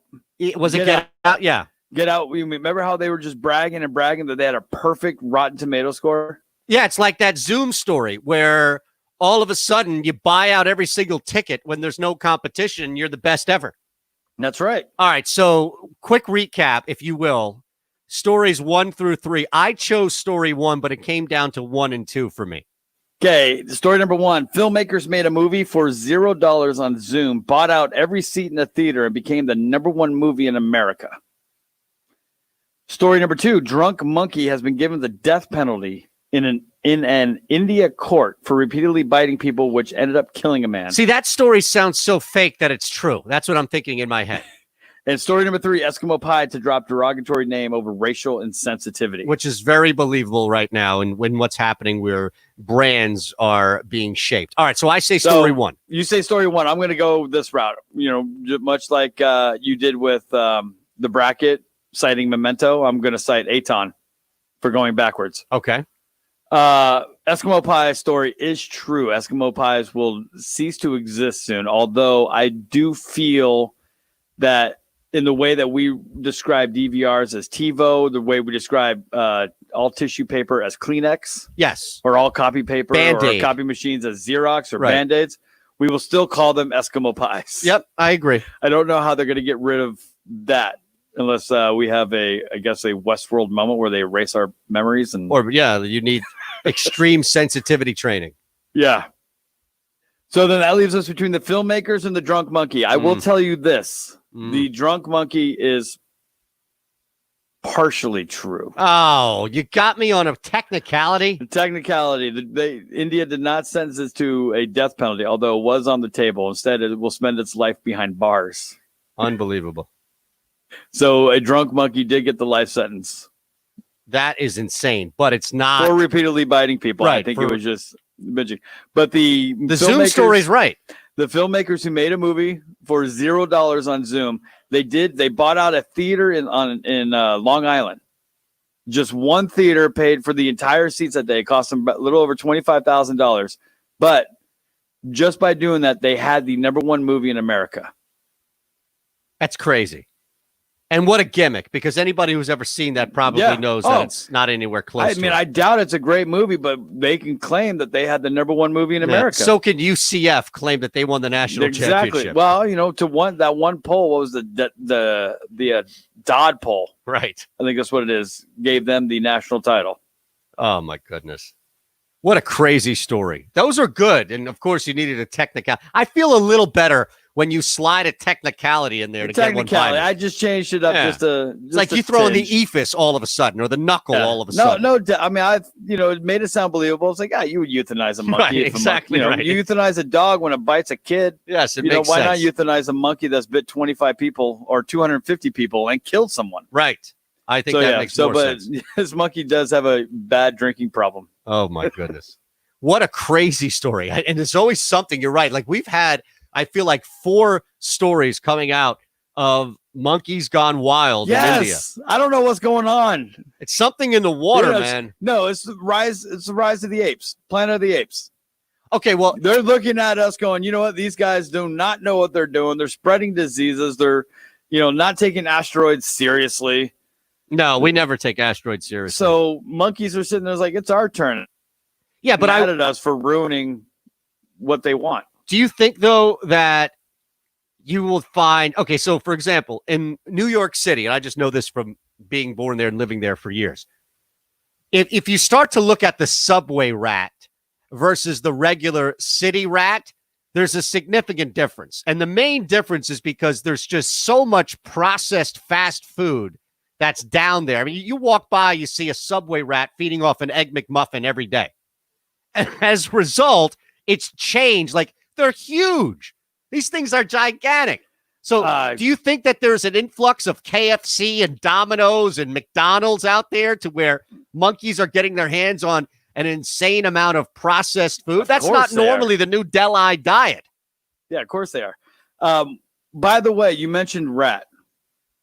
I do have a rat story. Well, should we save that for one for the road? Sure. Okay. We can do it then. Now, you got to give me some time, though. Oh, no, that's fine. I'll give you time. But real quick, are we at a point now where we can play that MLB stuff and get it out of the way? Or should we wait? Let me see. Hold on. I just got to see if it's transferred over. Yeah, we can do it now. All right. So we're going to let you hear the latest. This is from an interview with CBS Sports. And we added a little element to it to kind of encapsulate how we, and I think this is a collective, you, me, Ron, everybody feels whenever you hear somebody talking about baseball. We can't wait to celebrate with you whenever we get opening day. What is the absolute latest right now, Jim? Well, Chris, the players were prepared to have a virtual meeting and to vote on the 60-game proposal within this hour. However, with some late-breaking tweaking between the clubs and Tony Clark, they have now pushed that meeting back a few hours as both sides try to work this thing through. The indications that I am getting from a prominent member on the player side is that he believes this will end up being approved by the players, which would be a 60-game schedule. There was some last-minute maneuvering on both sides to try to protect the players here. The news over the weekend about that's it. 40 major league players. That's where we are right now. I feel like talking about Major League Baseball, playing a cut about Major League Baseball is the equivalent of the radio version of watching the Yule log burn. That's what it is. Remember, I don't even know if they do that anymore. There used to only be a couple of things on during the Christmas holiday, the obvious Christmas specials. And then you would have, I think on Christmas Eve through the day, there would be a channel that would just run the burning of a Yule log. Or you could get a DVD. You could actually buy one in the mail. Actually, I think it was a VHS tape way back when. You could buy the VHS tape of a loop of the Yule log burning. We would get a better reaction. Major League Baseball would get a better reaction if they just went on TV and instead of updating on us everything, which is really nothing regarding the back and forth, if they just aired the Yule log burning. Perfect right there. Add the snoring every single time you hear anybody talking about baseball's negotiations being advanced. Garbage. Well, today's going to be the day in which we'll get a little tweak. Today's going to be the day in which we'll get some advancement. I am so sick and tired. I don't think I just have no interest in watching baseball this year. I really don't. And it's not spiteful. This is not, I missed something and therefore I'm going to spite myself, cut off my nose. I just don't feel like I'm missing anything if I take 50 to 60 games off this year and just regroup when it comes to prioritizing where MLB is on my list and hierarchy of sports. It won't be as bad as that HBO list on Rotten Tomatoes, I promise you that. Two other things that went down that are going to carry today into this week in sports. First, Bubba Wallace, NASCAR. We find once again that sports is not the true catalyst for root change in our society. And simply by removing a Confederate flag or having a couple of drivers expose themselves and say, that's it, I'm done, I'm not racing anymore, was not nearly enough to remove that mindset, that hate-filled mindset from people both in the sport and spectators who support the sport. So stop looking for professional sports leagues to lead the charge as catalysts for true root change in our society. Yes, athletes with a platform from Wallace to James and anybody in between, Aaron Rodgers and anyone else, I don't care who it is, even if it's a changed Drew Brees, should be talking and pushing for change. But we get so complacent. And as a society, we just sit back and think, all right, well, they're going to do the heavy work for us. Once they remove the Confederate flag in NASCAR, once Colin Kaepernick gets a job, it's like there is this sense of trickle-down justice that comes with a celebrity, our favorite avatar, our favorite blue check, getting theirs first. And only then can the celebrity, the person that we all care about, get theirs. Can we get ours? And yes, what happened to Bubba Wallace is a hate crime and should be prosecuted as such, and the guy should be removed. But I'm saying this because I can see how the reaction will go. They'll identify that idiot who did it. They'll ban him from the sport. And much like initially, when they banned the Confederate flag and Bubba was allowed to make his statements and continue to push his platform, there was a general, not everybody, but a general belief of, exhale, there's been some progress. It was on the surface. Progress comes from the root, from the base, the people that support the ideals that you're trying to either rid or change or expose. It's not just the avatar. It's not just the celebrity. It's not just the politician. It's not just the person who represents the group. It's way more important to address the group. And that's what NASCAR didn't do. And that's why your shock, oh my God, take that away, please. Anybody who's been paying attention to that sport and sports in general should not be shocked. You should be devastated. You should be hurt. You should be sad, but not shocked. Lastly, before one for the road, the PGA is doing something that I don't think it's ever done before. The PGA, since at least Tiger Woods is on the scene, the PGA has stopped trying to fight this notion that Sans Woods, they need somebody. Oh, man, no Tiger for the foreseeable future. Or Tiger's out this year. Tiger's not playing. We need to ramp somebody up. We need to identify somebody and shove that person down the viewer's throat. So in the event that he wins or plays well, we have a storyline. The next Tiger, the next Phil, Rory, Koepka, whoever it may be, Webb. But you know what? The PGA Tour just sat back and let 2 straight weeks of golf come to them. And we saw an amazing battle with a huge field, all in contention, 25 to 30 names heading into the final round. They stopped trying to counter not having their true moneymaker out there by providing some sort of substitute. The substitute is the field. And when you have compelling golf mixed with compelling theater, from Webb to HV3 and anybody who made or missed the cut, Daniel Berger coming right back and being in contention right down to the end. When you have that, you're no longer fighting a battle you can't win, which is, what do we do to replace Tiger?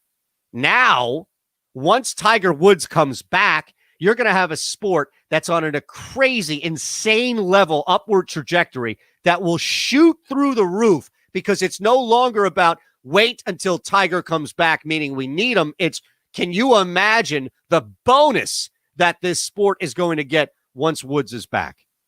One for the road next on the second level.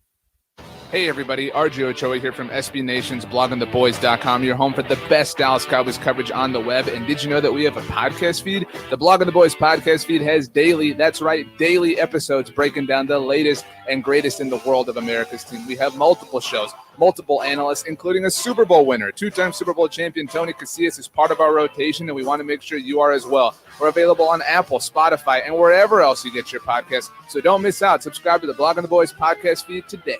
The Jake Asman Show. I woke up optimistic. I woke up excited. I was going to make bacon for the first time in my life.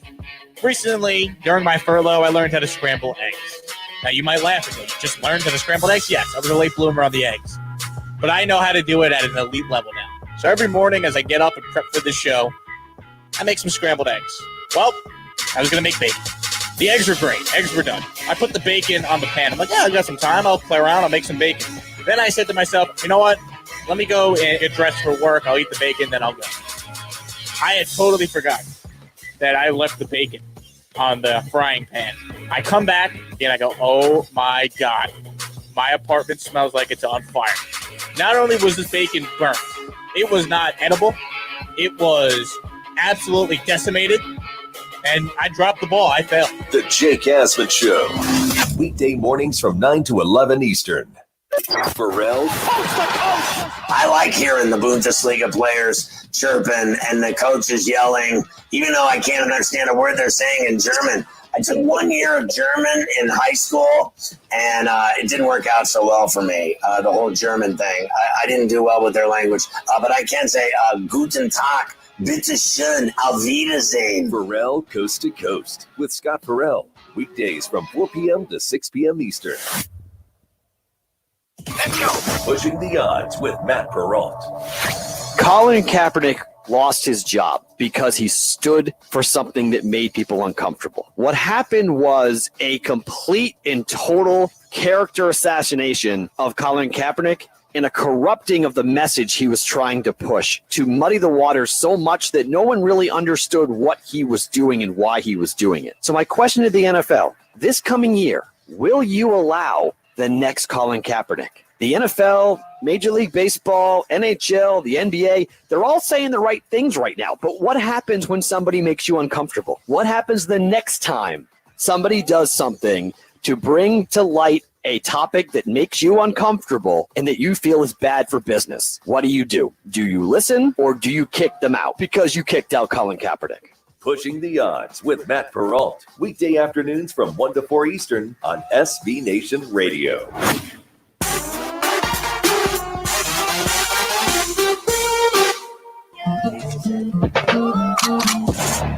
Dealing with the root of the issues. It's The Second Level, presented by Rocket Mortgage by Quicken Loans. From the O'Reilly Auto Parts Studios, here's Eitan Shander. All right, Ron, one for the road. You teased this. What do you got? All right, well, here's how I kicked off my Father's Day weekend. You ready? Yes. Oh, happy belated to you. Thank you. So Friday night, I'm sitting there with the wife. We're watching TV. Kids are upstairs playing video games, Call of Duty, Fortnite, doing whatever they want to do. And my wife turns to me. She goes, "Hey, is it raining?" And I'm like, "No, it's not raining. I just let the dogs out. I saw this. It had rained earlier, but I saw the sky. Right. I was like, it's clear. So she opens the door, the back door, the door that leads to our backyard, and you just hear this big clanking sound. And I knew in a moment. I said, "It's the air conditioner. It's either coming from our house or our neighbor." Right? I'm not sure which one. Okay. And as I get up to get to the door, it stops. No more sound. And I was like, all right, well, that was weird. And all you hear is the humming of the air conditioner. And I was like, you know what? I'm concerned. I got to go check it out anyway. So I walk over and I got my, my phone flashlight looking. And as I approach our upstairs air conditioning unit, we have 2 air conditioning units. Yes. As I approach the upstairs one, I see fur. And I literally see chunks of meat. What? And so I was like, well, I got to stop. I can't see the fan blade is going. I can't see what's in there. Got to go turn off the AC, do that whole thing, look inside. And sure enough, what I thought it was a rat. The rat was the death, or the rat was the one who caused the death? The rat died. What I figured was my dogs chased the rat. The rat decided to hide in the AC unit. The fan blade chopped up the rat pretty good. I mean, it was missing a leg. It was, I couldn't find the head. I found pieces of the head. Like I found like part of a lower jaw here, part of a lower jaw there. Jeez, man. That's so those fan blades, story. when you watch Mission Impossible and Tom Cruise is worried, that's all real. That's real. Look at that. You can learn something from listening to the show. Nice. So yeah, that's how I started my Father's Day. That's insanity. That is insanity, man. I can't believe that. Into the night. So the my Father's Day weekend. Oh man, it was just not. And this is at night. My wife's like, "So we can't run the AC tonight. It's